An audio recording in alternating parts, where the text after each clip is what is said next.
My name is Ken Zarker, and I manage our Pollution Prevention and Regulatory Assistance Program at the Department of Ecology.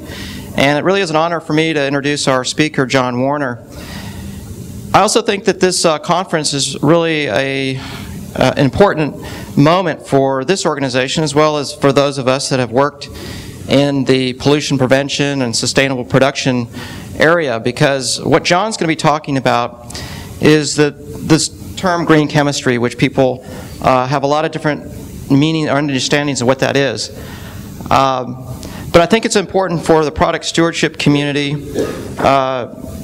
to be aware of what we've been doing in the pollution prevention side of the house. We've been looking at product design, the beginning of that. I know that's a part of the conversation here, but I think there's a richer opportunity to bring together the folks that work in the pollution prevention, sustainability movement with the product stewardship. So I'm hopeful today is sort of a beginning about a conversation around where we're going with green chemistry and design for environment and programs like that. So John, come on up here. John's going to give you a brief tour of green chemistry and his experience. And it really offers a sense of hope and opportunity of where we can go in the future with this emerging field of green chemistry. So with that, I'll turn it over to John. Oh.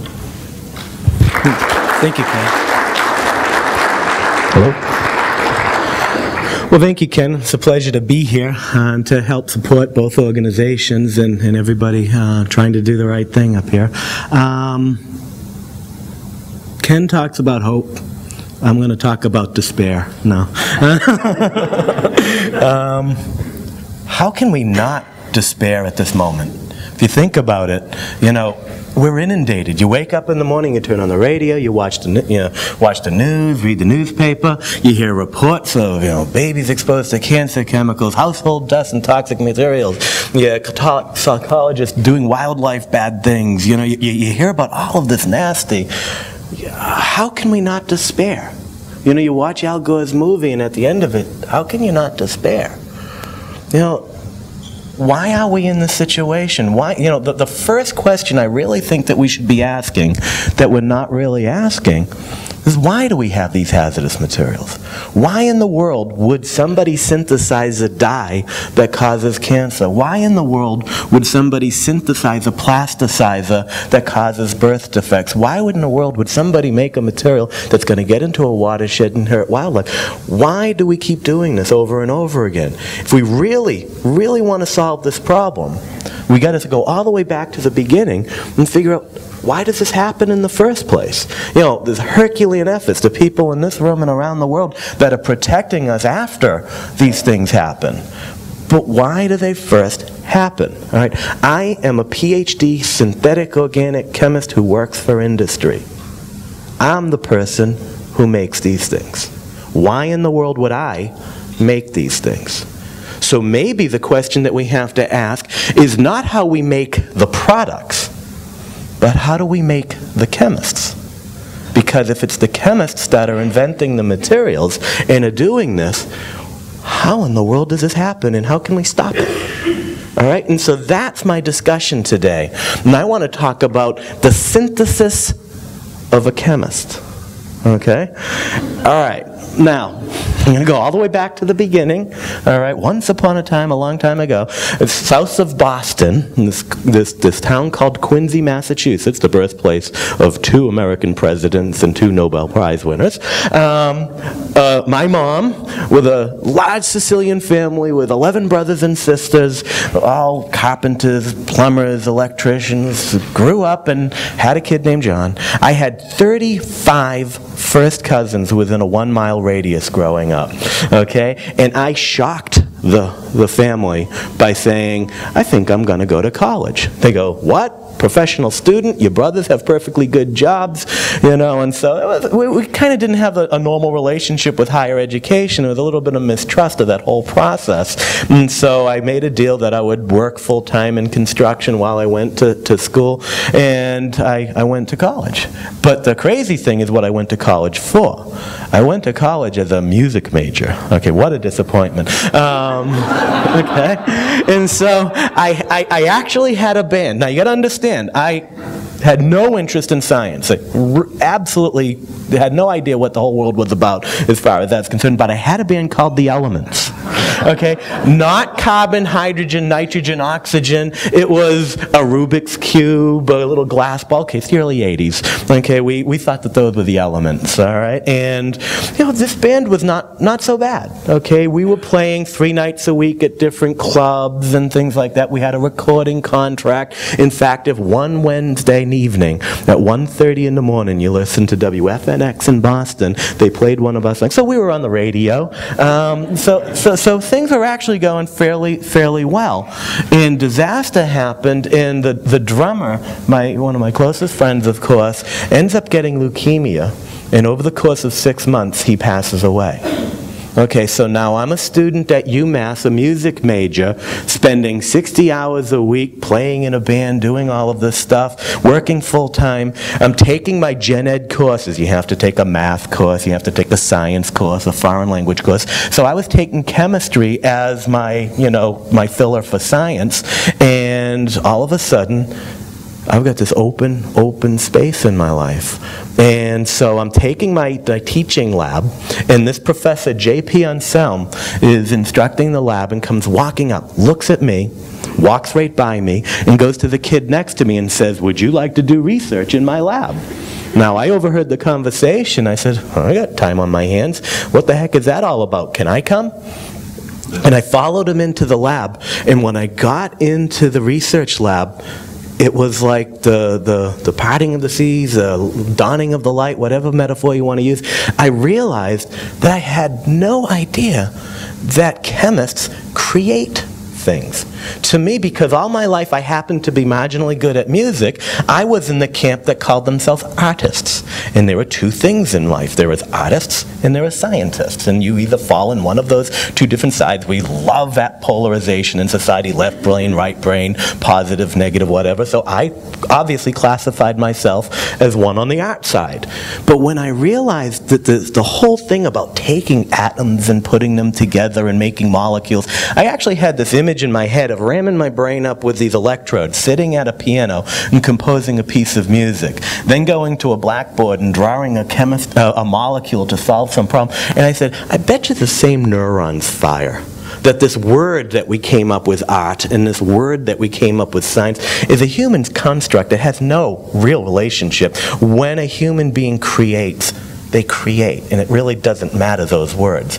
And it exploded in me, and I really got into it. So as an undergraduate, I published 5 papers in peer-reviewed journals. At 18 years old, I spoke in Washington, D.C. at this American Chemical Society meeting. I just really got into doing chemistry. In fact, I made the cover of Celebrity magazine with Boy George. Okay? Is that a claim to fame or what? Not as a musician. Go figure. But as a chemist, I'm home one day, and the phone rings, and Celebrity magazine in a very cool voice goes, "Hello, John Warner. We want you to come and have your picture taken for Celebrity magazine. We consider you one of Boston's best and brightest graduating seniors, blah, blah, blah." I said, "No," and I hung up the phone. They called me back a couple minutes later, "Really? We want you to come down." And I said, "Really?" And I hung up the phone. Well, the next day I go to school. Remember, I'm working in construction. I don't shave. I've got a flannel shirt on. I'm working in the laboratory, passing the time, and the chancellor of the university comes and knocks on the door and says, "You will go get your picture taken." So kicking and screaming and absolutely hating life, they take me and they take this picture, all these snappy dressed people, and there I am, oh my God. And they do this write-up about how this kid had synthesized all these molecules and did all these things. And so I come to the startling realization, I'm a chemist. Next thing you know, I find myself at Princeton University becoming a medicinal chemist. I worked on the synthesis of the drug that's now called Alimta by the Eli Lilly Company. It's a solid tumor anti-cancer drug. It has been declared in this last month the most successful anti-cancer compound in the history of medicinal chemistry. Princeton University now has big buildings based on the royalties of this thing here. I published 17 papers as a graduate student working on the synthesis of this material. Just to show you how weird society and science is, my mom passed away a few years ago of lung cancer, receiving a derivative of the drug that I worked on 15 years earlier. Talk about weird connections to things. So now I'm a medicinal chemist. Princeton is very proud of me in my papers. They take pictures of me in front of flags with books and things like that. This is my lab at Princeton. My dad came to commencement. I figured, when I went to graduate school, I never used the word school. I said, hey, Dad, I'm an apprentice. Okay, and that worked for him. And so, and a little vocabulary lesson there. But you can imagine this is the synthesis lab where I'm making all these molecules. And somewhere about 6 feet in front of the screen, there was a telephone on the wall. And one day, as a graduate student, the phone rings, and a senior corporate officer of the Polaroid company is on the other end of the phone. He says, John, I've been following your career, read your papers when you were an undergraduate, saw you on Celebrity Magazine, I've been reading your papers at Princeton. And I'm thinking, stalker at this point. He goes, let's have lunch. And so I told 6 people where I'd be and what time I'd be back. And I got in. At lunch, he offers me a job to work in exploratory research at Polaroid. I said, sir, I'm a medicinal chemist. I'm going into academia. He said, oh, well, I was thinking of paying you this much. I said, when do I start? Now I'm an industrial chemist. Who knew? And so I got a great group of people working with me, just an amazing group of scientists to team up with, and we just crank out patent after patent after patent after patent, and we work on a bunch of different solutions. Now, I'm going to scare you a second. I'm going to digress into chemistry. I just feel I got to say something molecular here. So let's explain a little bit about one of the first projects that I worked on. Give you a sense of what does an industrial chemist do. Well, one of the problems with Polaroid instant photography was its shelf life. You have a material, you have the film on the shelf, all right, and it has an expiration date. And once it expires, you have to take it back at an enormous loss to the company. And so they said, if I can find a way of extending the shelf life of the film, would obviously make a lot more money because we wouldn't have to take back all the stuff. And so I got into it and realized that Polaroid is a multi-layer film structure with all these materials in it, and what was happening is some of the molecules were moving around on the shelf. And so the reason that you want the molecules to stay put, obviously, but just through thermal activity and things happening, Brownian motion, some of the molecules would move. Once too many of them moved, the picture didn't work anymore, and you had to take back the product. So they said, if I can slow down the migration of some of these materials in this film, we'd be very happy. All right, and it turns out that the molecule that was moving were not exactly this molecule, but very similar hydroquinone type molecules that have a structure that look like that.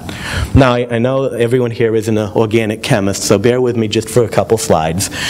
What people do in chemistry is they play, it's almost like a Lego, box of Legos, and you have a molecule that does something like what you want it to do, but it's not perfect.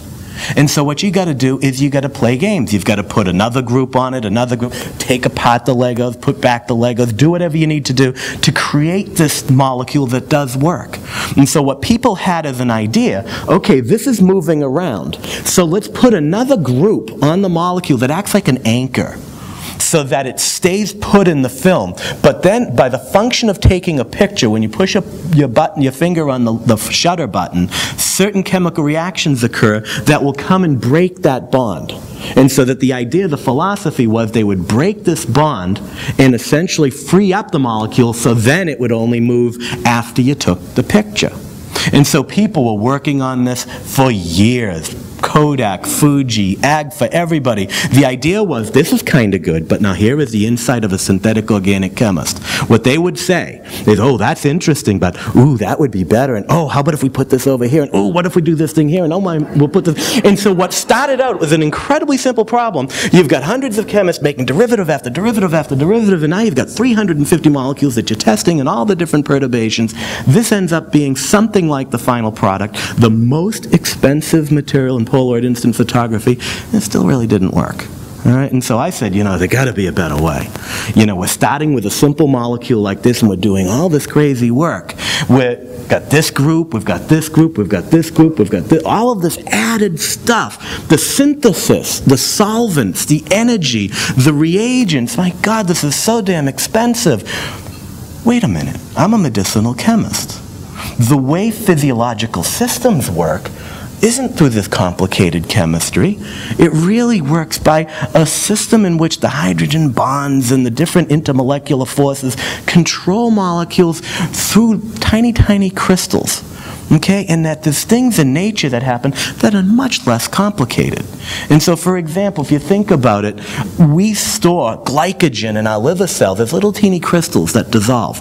We store starch in, potato cells and starch cells as little phase-separated little domains. Triglycerides are oil droplets. Many times in nature, we have these phase-separated domains, and it's not complicated chemistry, it's complicated physics. And so one thing led to another, and I'm going to stop with the molecules now, but one thing led to another, and I came up with this concept called non-covalent derivatization, which is, you can think of it as biomimicry at the molecular level. Dear friend of mine, Janine Benyus, wrote the book, Biomimicry. This is biomimicry in design, but at the molecular level. And and I'm such a nerd, the license plate of my car is NCD for non-covalent derivatization. So trust me, I am sparing you much right now, okay? But there are now journals and conferences and things that talk about non-covalent derivatization. Okay, now the thing is that these particles, this is the late 80s, early 90s, okay? What we do in science is we love our buzzwords. And what is the buzzword of 2009? Nano. You want to be a genius? Just prefix what you've been doing with nano and you're an instant genius. But back in the early 90s, late 80s, we didn't know that nano was brilliant. And my patents had the words called nanostructures and nano things in it. And so all of a sudden I find myself having another chapter in my life. Ironically, I'm now going to Washington. Now, how is this going to happen? Well, we go to large-scale manufacturing of my invention, these non-covalent derivatives. We want to go into process, so you got to get EPA approval, right? You need to get a low-volume exemption. You've got to get a pre-manufacturing notification. We fill out paperwork this high, and we wait, and we wait. And ultimately, EPA doesn't grant our application. Not because of toxicity, not because of environmental impacts. It's, what the heck is non-covalent derivatization? Small particles? Are you crazy? Molecular complexes? Are you high? They had no idea what I was talking about. And so Polaroid sticks me on an airplane and sends me to Washington, D.C. to give a seminar on non-covalent derivatization. Standing there clutching my briefcase filled with overhead transparencies. It's before LCD projectors. Standing at the steps of the EPA building, a little bit nervous, a little bit mad. I walk up the stairs and I meet the branch chief of the Office of Pollution Prevention and Toxics, Paul Anastas. I know this person. Remember the kid that I followed into the research lab when I was a music major? It was him. I've known this guy since I was 12 years old. In fact, I played in a jazz band with his older brother. Okay? So there's his older brother, there's me, there's my older brother with awesome hair. And he and I hit it off. Obviously, we've known each other for a long time. He had this stuff going on at the EPA. He was starting this concept of design for the environment, beyond benign by design, green chemistry. And we got talking about how this is an example of green chemistry, isn't it? This is essentially, Polaroid used to be making these materials through this multi-step process with all these solvents, with all these reagents. And here I have this aqueous, non-toxic biomimicry approach that uses only water, is non-toxic, old technology bad, new technology good. Why in the world am I in Washington, D.C. at the EPA begging permission for something that they should be jumping up and down for joy? All right, well, why am I? Well, this is the early 90s. We're talking pollution prevention. We're talking about monitoring. We're talking about measuring. We're talking about quantifying. We're talking about remediating. We're talking about recycling. All the stuff here. Here is a synthetic chemist. Whoever thought that a synthetic chemist would be playing a role here? Here's an example of making a material that's environmentally benign in the first place. What a concept. Why don't people talk about this? If this guy at Polaroid is doing it, do people at DuPont do this? Do people at Dow do this? Do people in universities around the world do this? We have conferences for physics, of meteorite chemistry. We have conferences for neurochemistry. We have conferences for all these different things. Imagine if we started to bring people together to talk about making safe materials. And that's where the birth and the eruption of green chemistry came into focus. Because it said, let's make a science of this. Let's call it green chemistry and say that let's have conferences and have discussions and get people to share notes and make this a scientific experiment of how to make things in an environmentally benign way. Okay, now coincidence being what it is, the week that I was in Washington, D.C., the Clinton and Gore administration announced a program called Reinventing Government. This was a knee-jerk reaction to the $75,000 hammers that the military was buying. You have a problem, you start a program, and so the idea was, let's use green chemistry as a model for making government leaner and meaner. Let's focus on and say that any technology that avoids regulation because it's environmentally benign in the first place, a very efficient way of doing things. So one thing led to another, and Paul put together with me a stakeholder group, and we came up with the Presidential Green Chemistry Challenge Award. The idea was to shine a spotlight on technologies that demonstrate that they can do the environmentally benign synthesis in the first place. The criteria for green chemistry, and there's a lot of confusion in the world. People, if you want, here is the definition of green chemistry, or at least an operational definition. There are 3 criteria for a technology to be considered green chemistry. All right. First, of course, it has to be more environmentally benign than some alternative technology. But green chemistry is not a theory. Green chemistry is not a journal article in some library shelf. Green chemistry is pollution prevention. And for something to be pollution prevention, it must be practiced, right? It's not the potential for pollution prevention, it is pollution prevention. So having it be environmentally benign is important, but it's not enough. It gotta work. Okay, so no one's going to buy a cleaner that doesn't clean just because it happens to be environmentally benign, and it has to have the right cost structure because society is only willing to pay a tiny premium for an environmentally responsible technology. So only if you have all 3, safety, performance, and cost, do you have something that is green chemistry. Else it won't be practiced, and therefore it won't be pollution prevention. Tall order. But in 1996, the first award was given. It survived transition from the Clinton administration to the Bush administration, now to the Obama administration. Pretty interesting transition, and it's still there. And for the last 12 years, awards have been given. Now, please don't look at the company and say, how could that company? It's not to the company, it's to a technology. Remember, this is a science. It's not a policy. It is the science of making safe materials. So we want to speak the language of science, and so what we hold up is a process. Not the company, but the chemical transformations got the award. It's kind of weird to say it that way, but the idea is to shine a spotlight on the technology that is environmentally benign. Okay, so this thing's going on. Paul and I, we realized that illustrative examples are important for society, but not pedagogically valuable.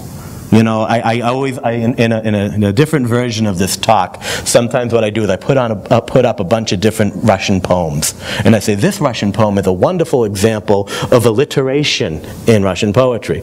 This is a wonderful example of the use of time transposition in Russian poetry. Then I hand out pieces of paper and say, let's all write Russian poetry. You know, ha ha ha. But it's got to be more pedagogically valuable than that. So what we did is, you know, obviously we came up with the strict definition is green chemistry is the design of chemical products and processes that reduce or eliminate the use or generation of hazardous substances. That is the one-sentence definition of green chemistry.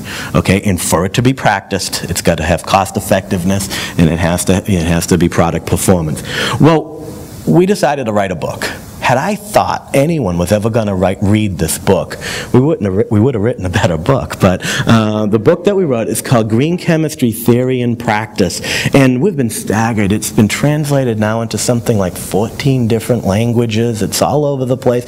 You know, US, UK, Australia, New Zealand, Japan, China, Germany. All these countries now have green chemistry programs for their science organization. The American Chemical Society, the Japanese Chemical Society, they all have, you can get bookmarks, T-shirts, coffee mugs that all talk about green chemistry. What's really key is actually only one page in the book, and that is what we call the 12 principles of green chemistry. What we tried to do is, if this is going to really work, we're not trying to be popular. We're trying to speak the language of science to the laboratory scientist designing materials. So I'm sorry if this doesn't sound cool to put on a bumper sticker, essentially, unnecessary derivatization, blocking groups and protecting groups, temporary modification of the chemical. It's not meant to be flashy and to sell books at Borders. All right, this is meant to be a guide to scientists designing materials to anticipate the downstream reality and how at the molecular level to anticipate that harm and to do it. And so that's really the sum of what green chemistry is these 12 principles, and using these 12 principles to design materials, the language of molecular designers. Okay, and like I said, it's exploded. There are now 36 international chapters of green chemistry across the country. I'm the luckiest person in the world. I get to travel all over the place, cut ribbons, give talks and things like that, or organizations start green chemistry programs. I got to go back to my life story for a second to end, put another and very important chapter in this. So about this point, I'm a Polaroid employee. Things are starting to happen in the green chemistry world, and disaster hits in the absolute worst way that you can possibly imagine. I lose my 2-year-old son to a failed liver transplant. My son John was born with a birth defect called biliary atresia. His liver was completely detached from his intestines. No way to metabolize non-water soluble nutrients. Obviously devastating consequences. At 8 days old, he gets this emergency surgery that keeps him alive with the anticipation that he gets bigger enough to be able to have a transplant. Transplant lists being what they are in the United States, it takes too long. He gets too sick. By the time he gets the transplant, it's too late, and I lose him.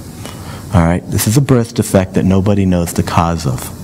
Now, the reason that I go through this introduction and I talk about, aren't I cool that I was on Celebrity Magazine, aren't I cool that I got these awards, look at all my papers, look at all my patents, aren't I cool?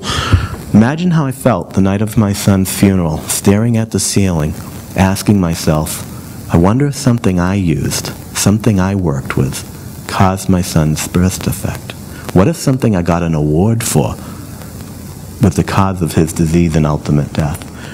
That absence of knowing made me not feel so cool. All right? I was familiar with books like Our Stolen Future that talk about all the different hazards. At this point in my life, I had synthesized over 2,500 molecules.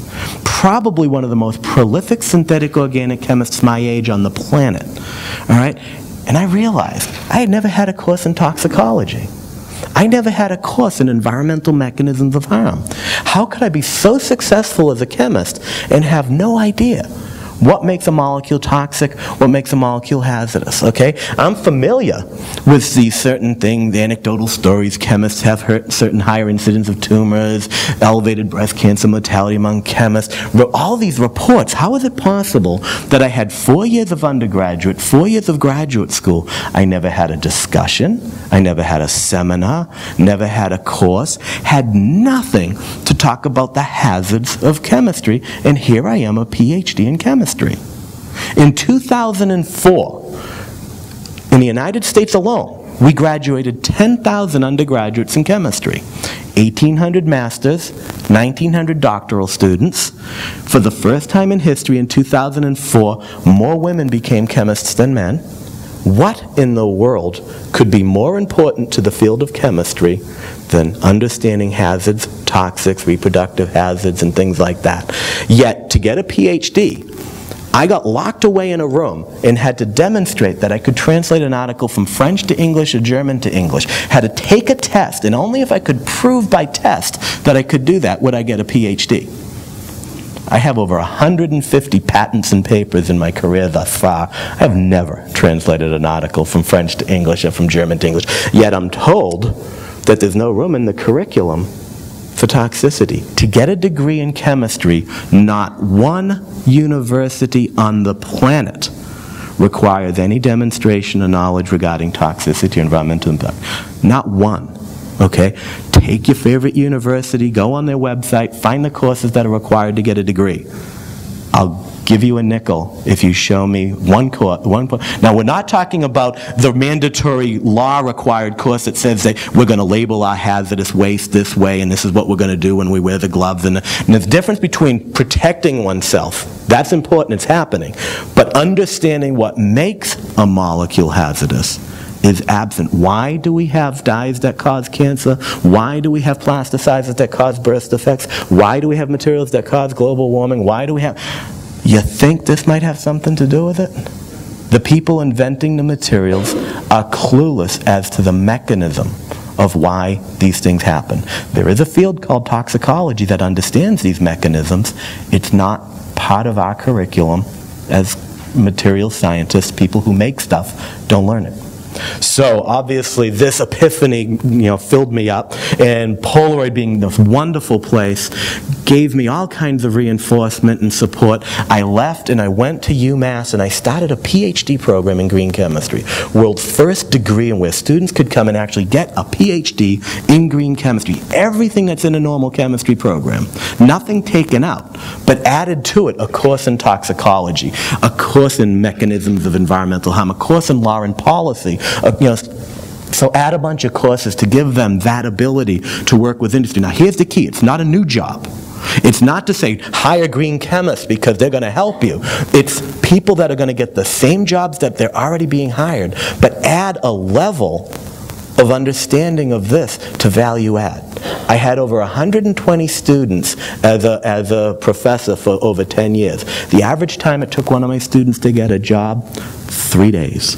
The longest it took one of my students to get a job, 3 weeks. She turned down the first couple offers. The key here is green chemistry is not a separate field. Green chemistry is medicinal chemistry. Green chemistry is electronics chemistry. Green chemistry is agricultural chemistry. Whatever a chemist does, they learn green chemistry to do it better. Okay, and that's a key difference. All right, because think about it. We don't learn this yet. All right, I teach the Chemistry for Poets class at my university, the non-science majors class. If I want to go to a publisher and get a textbook for the non-science majors, every single book has a smiling baby on it, a fern opening up, and it has titles like Chemistry in Harmony with Nature, Chemistry in You, and Chemistry in the Wonderful Planet. We'd think that all we do as chemists is think about the environment. All right, the moment that poor student says, I'd like to be a chemistry major, we take that book out of their hands and give them another one and say, you have a rigorous curriculum now that doesn't fit this kind of thing. And so, isn't that weird? All right, so I'm on the board of directors of the American Chemical Society's Green Chemistry Institute. I've been associated for a very long time and will continue to because I love chemistry in the field of chemistry. We accredit undergraduate programs. We require calculus. We require biochemistry, instrumentation, independent work. And last year, the ACS released their guidelines for what departments should offer and require the students to take. Do you know last year? They didn't still update it to include anything to do with environmental issues or toxicity. Nope, not at all. And so there is a sentence that says if a student is interested in these things, a department should do what they can to give them some information. But we don't require it because that's change, and change is tough. All right. However, there is hope. And the hope, so India has this green chemistry conference every year. A couple years ago, they have their first one. And so my wife and I, we land in New Delhi, and we're sitting in the immigration. It's like 600-700 people in line. Oh my God, this is going to take forever. All of a sudden, we hear these footsteps, and these guys in camouflage units and rifles have this sign that says John Warner. Immediately hide behind my wife. They grab us and bring us to the Ministry of Education, and they announce, we are going to mandate that all chemists take a 1-year course in green chemistry. In China, they've opened up now, I think the count is 14 green chemistry research centers employing 400 or 500 chemists in each center. Isn't it interesting where our manufacturing jobs are going? Green chemistry is seen to be key to the science and technology curriculum. And here, where green chemistry, where manufacturing jobs are leaving, we don't see it as being that important. You think there's an opportunity here? imagine a region, imagine an organization that catalyzes workforce training to give people these skills. To say, hey, why don't you set up manufacturing here? Because not only are we going to make the products, we're going to make it in an environmentally responsible way. All right? And so what I've been doing is, obviously, I consider myself a passionate environmentalist, but I realize that's not going to sell. That's not what's going to get industry to change. We got to really focus on business. We got to really look at this from a hardline perspective. Imagine all the materials in this room today, the ceiling materials, the carpeting, our clothing, the electronics. If we go through and assess all the potential hazards of any product, any process that we're working with, my sad assessment comes up that maybe 10% are truly benign. Maybe. 90% of them have something nasty going on there. It's too much energy, you're using renewable feedstocks, it's persisting in the environment, it's got solvents in the manufacturing process, something's wrong. If every law, if every policy that is being contemplated today or even imagined today that forced companies to use the best available technology. Let's say we had this utopia where everyone had to use the best available technology. So all alternative assessment came out and said, this is what you got to use, this is what you got to use, because this is best, this is best. That would get us maybe another 25%. All right? At this moment in time, 65% of the things have no alternatives that have been invented yet. That's the reality that we sit in, is that we haven't figured them all out yet. So we can look in this at despair, or we can say, oh my God, what better time in the history of humanity to be in the business of inventing materials? Why isn't this generation's Apollo space program? Where now, why doesn't every kid want to be the scientist that's going to turn one of these nasty technologies into an environmentally responsible technology? What are we doing wrong in our communication that it's not getting the point across? Why is it that we're not getting this? All right, it's important to see, where do products actually come from? Okay, here is the way that things are invented. Here is the way the ceiling tiles and everything else come into point. A molecule gets turned into a material, and we call that basic research.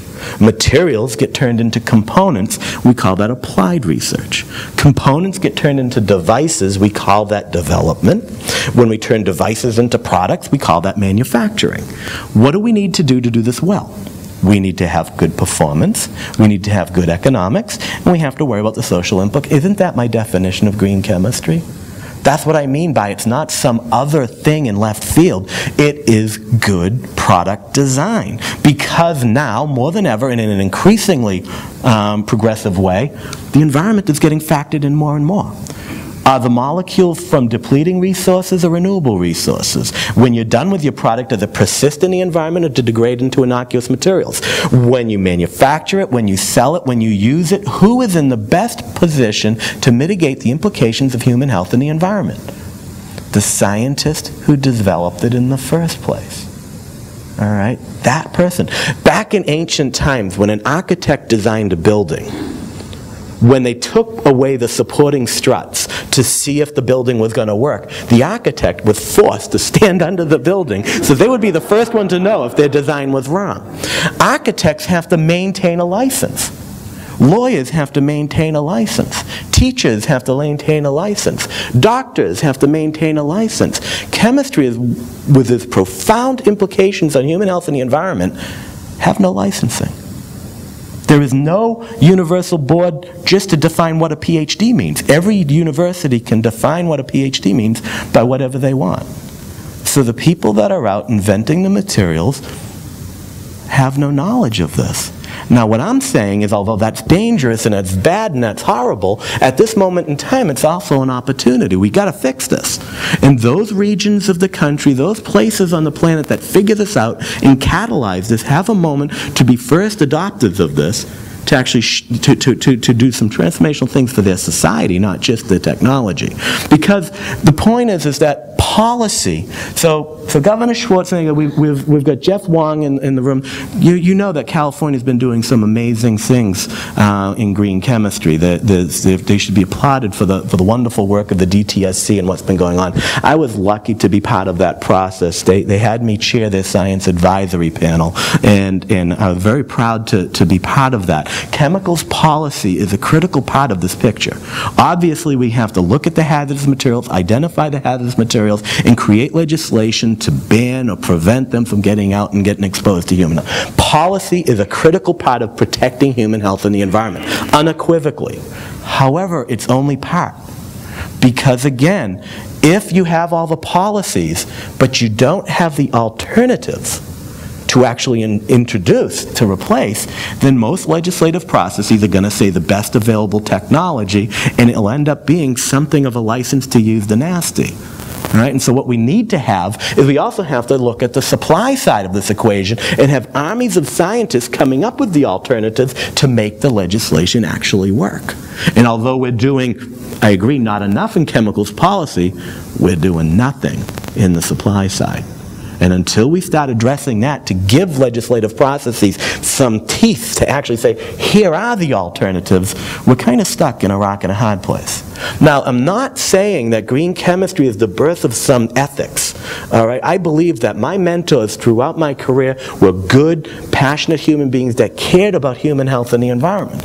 But we had a very different interpretation of what that meant. Okay? I was taught that when I was a music major, and I asked one of my chemistry professors, now think of the clairvoyance of this question. I actually did ask, would chemistry be dangerous? If I choose chemistry as a career, will I put myself or my future family at some kind of risk?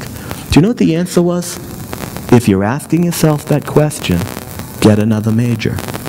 That's the way it is. And so I never asked myself that question for 20 years.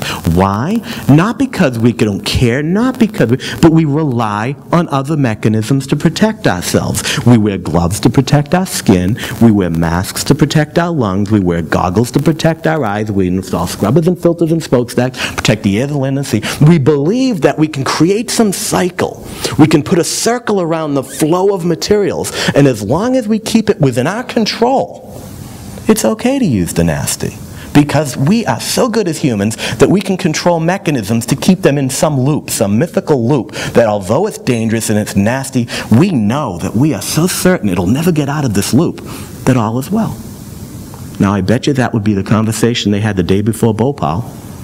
We got it covered. We've got gloves, we've got masks, we've got this, no problem. Green chemistry, the revolution that is green chemistry, is not that now we should care. We've always cared. But what it's saying is we've now got the molecular knowledge that risk has two components. It has exposure. But let's forget about exposure. Let's focus exclusively on intrinsic hazard so that we don't have to rely on the gloves and the masks and the things that will ultimately fail. The only surefire way to do this is to look at what makes the molecule hazardous in the first place and make it non-hazardous. I can point to a class that I had when I was taking school that taught me how to make a colored molecule. What are the rules to make red, greens, and blues? I had a course to teach me that. I can point to a course that taught me how to make molecules stick to a fabric. I can point to a course that said how to make molecules not fade in the sunlight, how to make molecules not oxidize. I can have all these courses. I never had a course that taught me how to make a molecule non-toxic. Right? There are rules. We know that if it's planar and it fits in the major groove of DNA, this thing is going to happen. If it binds to this receptor, this is going to happen. There's a massive body of knowledge that is ever increasing, that is teaching us more and more about this, but I never learned it. So all green chemistry is saying is add that to the criteria of product design and only accept things that work in the same definition. So that's the key difference, is it's just saying as a molecular science, how can we look at the molecule and make sure it's safe in the first place? Now this is a no-brainer. If you're a company and you have a choice of working with a hazardous material or a safe material, cost of storage, a lot more expensive to store a hazardous material, a lot more expensive to transport a hazardous material, a lot more expensive to treat a hazardous material, a lot more expensive disposal, regulatory costs, liability, worker health and safety, corporate reputation, community relations. Who in their right mind wouldn't want the safe material? Okay? This last one I think is critical. The number of students going into the material science is on a constant decline. Companies are fighting for the best and brightest students. I believe this generation of students passionately care about the environment and will pick and choose who they work for, in part based on their performance in environmental issues. And companies are getting that now. All right, and so just as an example, one of my students got the Kenneth Hancock Award, one of the most prestigious awards that the National Academy of Sciences gives out. She gives her talk on low temperature synthesis of semiconductors based on titanium dioxide. Tongue twister there, but after the end of her talk, everyone gives a polite applause. At the end, some guy in the back of the room goes, "Excuse me, ma'am, but aren't you concerned associating with green chemistry?" He said it that way. "Green chemistry is going to limit your job opportunities?" She had about 15 job offers at this moment, and she looks at the guy and she goes, "Dude, why would I want to work for a company that didn't want me to do green chemistry?" And he kind of smugly, "Oh, you silly person," he sits down. At which point about 150 graduate students stood up and gave a standing ovation. Okay, talk about a moment. If there's ever a book or a movie or something, that's going to be the closing scene. The next generation of chemists passionately care about this. Now, industry cares too, okay, obviously, and for this purpose as one part. What I did was I tallied all the environmental laws, went to the Federal Registers and got all the laws, environmental regulations just in the United States. Not a whole heck of a lot happened until 1962, the year that I was born. Rachel Carson publishes Silent Spring, my personal hero, and changes the world. And what you see is a change in environmental regulations, okay? What I did, I took all the 2, 3, 4, 5-letter acronyms of pieces of legislation, tell you to, all these different things. Now, I'm not a mathematician or a statistician, but I've learned that if I look at this just the right way, I start to see a trend, okay? All right. So we could say, "Oh, this will blow over pretty soon." So the CEO, so DuPont, as an example, DuPont in I think it was 2001, their R&D budget was $1 billion a year. Their environmental compliance budget that year, $1 billion. They spent the same amount of money inventing their future as they did to stay compliant with these regulations. So the CEO of DuPont wakes up one day and says, "From now on, I want all my scientists to only invent non-regulated benign materials." Simple. Not one of them have had a course in toxicology. Not one of them have had a course in environmental mechanisms of harm. They may really want to do this. There's the hidden thing. They may really want to do this, but they don't know how. So that is where, if we're going to catalyze change, the root of this thing is that the way that we educate the sciences, it ain't happening yet. All right, you look at it this way here. My dad was an electrician. In the back of our house, we had toolboxes, nuts, bolts, screwdrivers, and things like that. Let's get really practical. All right, the Chemical Enterprises has a toolbox. If we can conceive of a molecule and it doesn't violate any fundamental laws, we probably can make it. Chemistry's 150 years old. We got a lot of stuff going on. All right, we have a draw for 327 carbon-carbon bond-forming reactions. There's a draw for a bunch of different oxidations. So we want to make a molecule. We go to the toolbox, we open up, and we get the tools out. Odds are we can make the molecule. However, if you consider a green chemistry toolbox in which every draw has a transformation that's environmentally benign, I already told you this toolbox is 90% empty. I actually believe an individual, a company, a developing country will in fact open the green chemistry toolbox first. They actually will, because it just makes so much economic sense. But statistically, the chances when they open that draw, it's going to be empty. So what do? They close the draw, they add up what is it going to cost for the gloves and the mask, what are the regulatory costs, what are the liability costs, all of the training costs, go over to the traditional toolbox, add it into the cost, and do business as usual, because they can't say, "Stop everything, we must invent an alternative." Invention doesn't work that way. Can you imagine if you could just say, "Oh, tomorrow at 2:30 I'm going to invent a solution to this problem."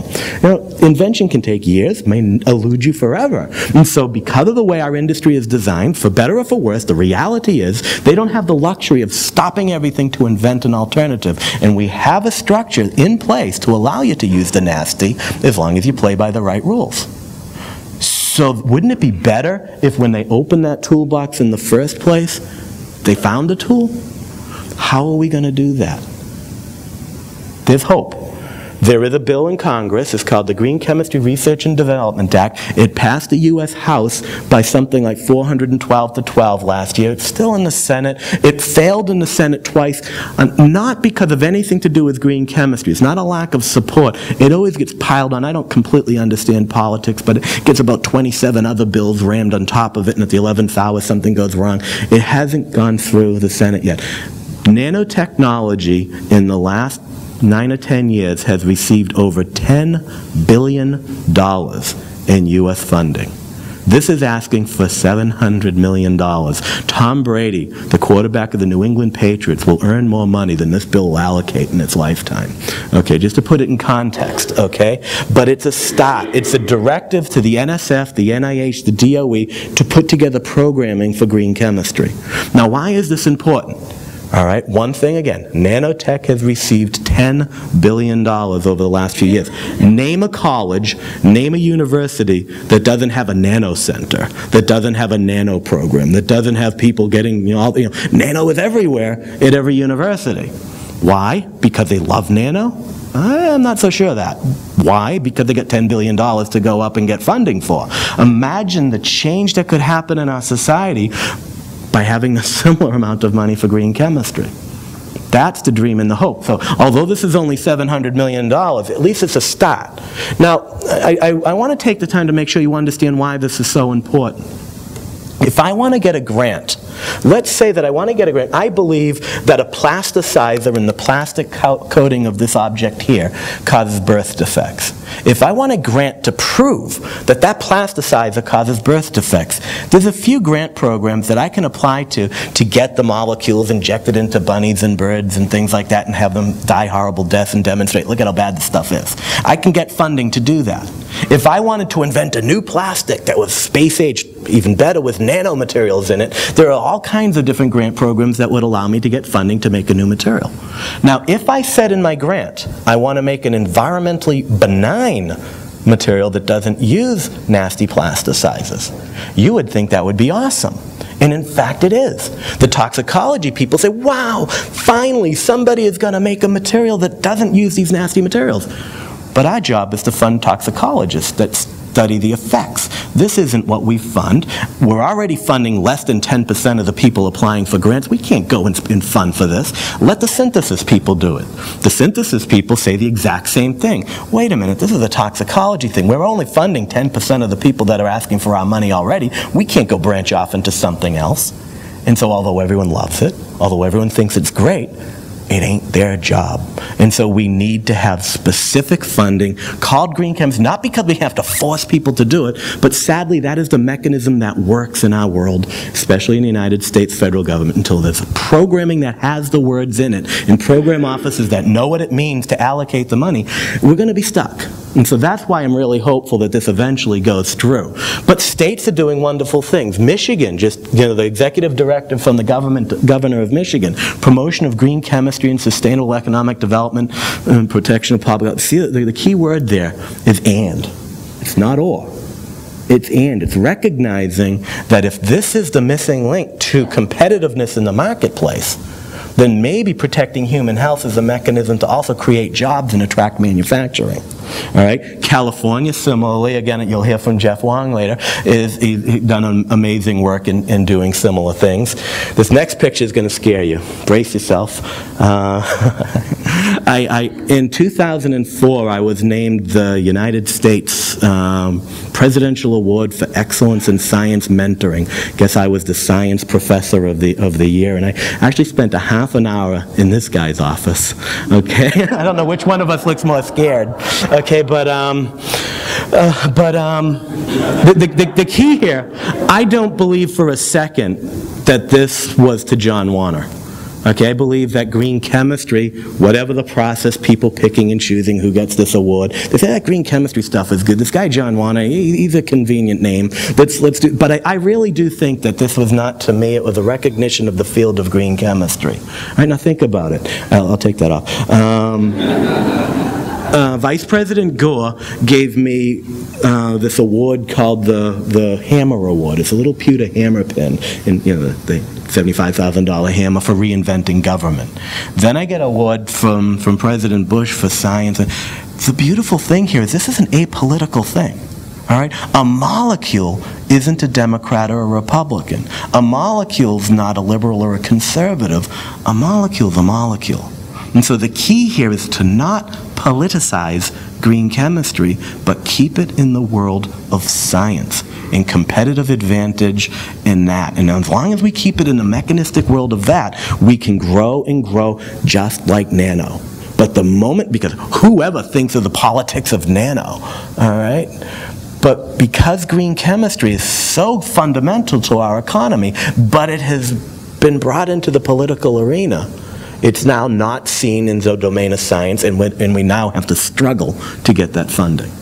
Okay? So, at this point, you're probably scratching your head saying, I don't get it. This is just so obvious. Why is it now 2009 and we're not getting this? And it has to do with risk. It has to do with our relationship we have with risk. As a human culture, we do dangerous things all the time. We drive cars, we fly in airplanes. God knows, every once in a while I try to cook in the kitchen.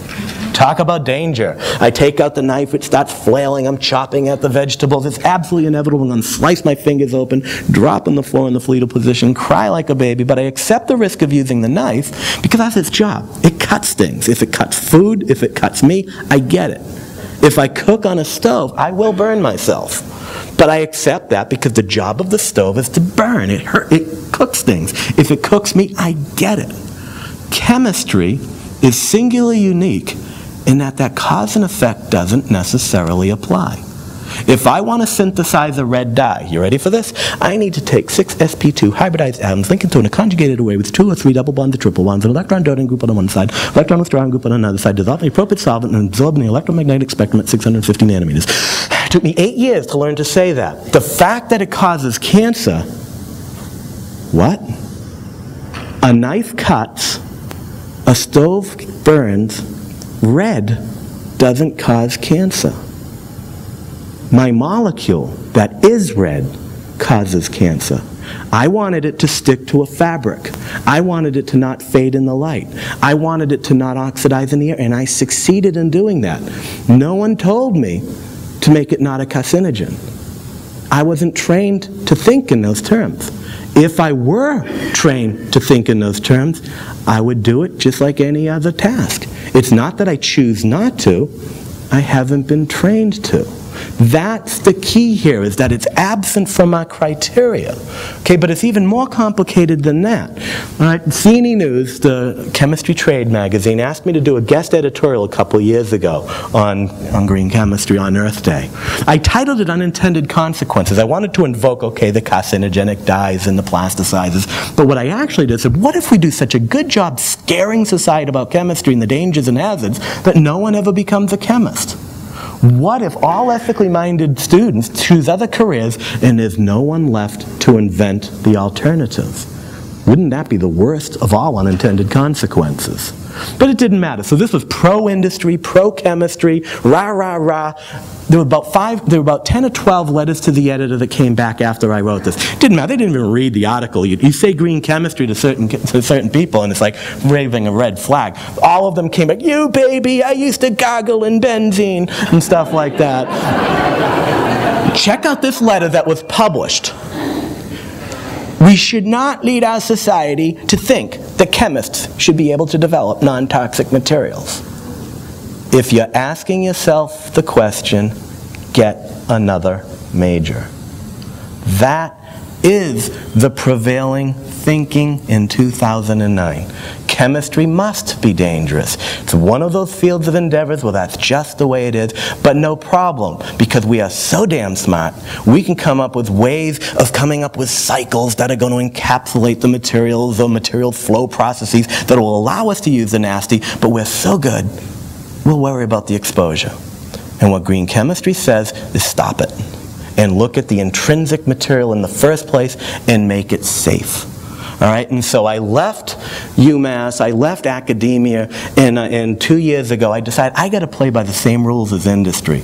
I got to show that this is not only smart from an ethical perspective, but smart from a business perspective. So I started a company called the Warner Babcock Institute. Jim Babcock, this brilliant, wonderful person, helped fund me to do this as a personal investment on his part.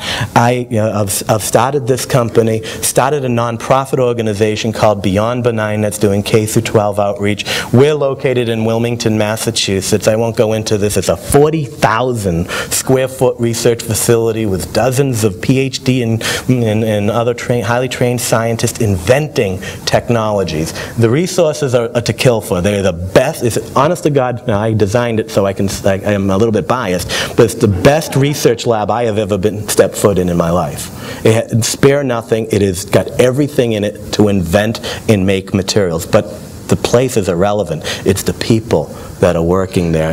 I've got the most wonderful group of people and scientists that are doing it. We have all walks of life. We've got engineers, physical chemists, analytical chemists, biologists, toxicologists. We've got all the different kinds of people working. And we're just trying to solve the problems. Now, I don't want to go into you can look on the website that. And then but the key here, the point is, if I can show that I'm sustainable economically, then who's going to say green chemistry isn't the way to go? And that's the stakes that I have, that I've decided as a professor with full tenure and all of that's a pretty cushy world. I don't have as much credibility, so this, by putting it on the line, this gives us the opportunity to really show that this can work. But what really terrifies me is this: the number of students getting PhDs in chemistry and materials sciences over the last several decades. This should scare the heck out of you. Okay, because who's going to invent the alternatives? So the nonprofit organization, Amy Cannon is the executive director of this organization, I think is as important, if not more important, for certain aspects of this whole thing. She's developing K through 12 curriculum, community outreach materials, workforce development, professional training, teacher training, international workshops, all kinds of things. We have over 200 lesson plans on the website that are absolutely free, downloadable, that say to an 8th grade teacher that is required to teach a certain subject in April of that year, here is a drop-in replacement module that teaches what they have to teach, but overlays in it green chemistry and sustainability to the lesson plan. It's completely editable in Microsoft Word so that they can do with it as they please, and it's continuously improving, stuff like that to get it into. If a child doesn't find an interest in science by the 8th grade, they never will. And we really got to address that. And so Beyond Benign has been doing a lot of that in the outreach and museums that we take over and different exhibits, Boy Scouts and Girl Scouts. This is a big green chemistry exhibit that they made for something. We got these pictures from some Boy Scout group somewhere in the United States. We got art museums. I want to finish with this last example because I think it's really important to think in a very different way. In 2007, Beyond Benign had a big workshop in Africa. We got a lot of foundation support and industrial support. Really wonderful people helped us. We got 50 early career chemists from 15 different countries in Africa and brought them down to Cape Town. And we drew circles around where they live. And we said, what indigenous plants, what indigenous minerals can be used to make HIV drugs, can be used to make malaria control medicines, can be used to make commodity plastics to not be dependent on import and export? How can North Africa communicate with West and East and South to share in these kinds of developments? Then we had a second conference at the same time where we brought down an equal number of public artists. We got people who were in art, in public art in particular. We said, you're on the front line of information dissemination. You're the ones that communicate to the public. The Industrial Revolution of the West separated society into two segments. There are those who do science, and there are those who don't. If I go to a party, and someone says, what do you do? And I say, I'm a chemist. That's a conversation stopper, isn't it? Oh, I hated chemistry. Oh, in 11th grade, I hated chemistry. We have abdicated in our society any relationship to science and technology for the most part. And now all of a sudden, in 2009, we find this burgeoning desire. We want safe materials. How dare you give us bad materials? Oh, but I hated chemistry in high school. I don't think those two terms are too remote. And I think we got to really look at that closely and address it. So what we did, we took those two groups and put them together and said, don't make that mistake. Get technology and science and public art to work together to communicate to everyone. Let's not have anybody feel that they don't have a part of science and technology. They can enjoy the benefits, but they also got to understand that they potentially also suffer the consequences. And the products that they buy, the politicians they elect, if they abdicate any association or relationship to science, they deserve what they get at some level. All right, so let's not do that. Let's really start addressing that. And we've been reduced to tears 8 times. 8 countries have started now green chemistry, art and science collaboratives. Things are really happening. And so I really do believe this is an important, but why is it in Africa? Why isn't it in Seattle? Why isn't it in Boston? Why do I have to go all the way over to another part of the globe to do this? This is about economic development, about transforming our workforce. There are opportunities. So you'd be shocked to know that my final dream is to put the words green chemistry out of business. I want there to be a day in the near future where we never say green chemistry ever again, except as a historical footnote, and it just becomes the way we do stuff. And that we think of health and the environment in the same way as we think of anything else. And we don't need the word green chemistry anymore. Here's a test. All right, if I were to come and hold up a glass of water to you and say, go back to your first science experience in school. You started to learn about this thing. Let's describe this glass of water.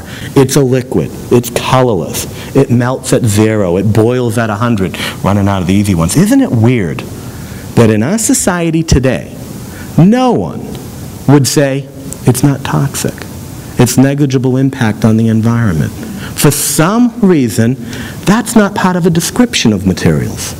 And the day that it is, we don't need green chemistry anymore. We know what makes a material a solid, liquid, or gas. We know what makes a material a certain color. We know what makes it melt. We know what makes it boil. It doesn't mean we're always right. If we try to predict these properties and make a material, we can be wrong. We don't insist on perfection on that part of science, and yet we have fields dedicated to it. But for some reason, toxicity and environmental impact falls in a different category. And in my opinion, that's weird, because it should just be another description of stuff. And if you want something that's red, if you want it to melt at a certain point, and you want it to not fade in the light, and guess what? You want it to be non-toxic.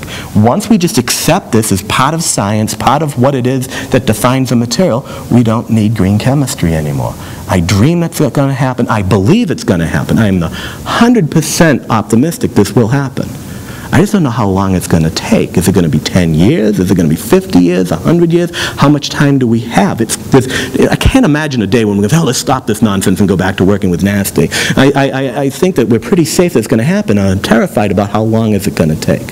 Society desperately wants these safe materials. We've got a tipping point in which now everyone wants it. Industry, believe it or not, I believe, wants to make the safe materials. I think the next generation of scientists wants to learn how. Our trick is to give them the tools, figure out how to altogether find out what makes materials hazardous, and design them out of the products, and all together as a whole community, instead of an isolated part of our community, as a whole community, come up with safe materials and save the world. Thank you.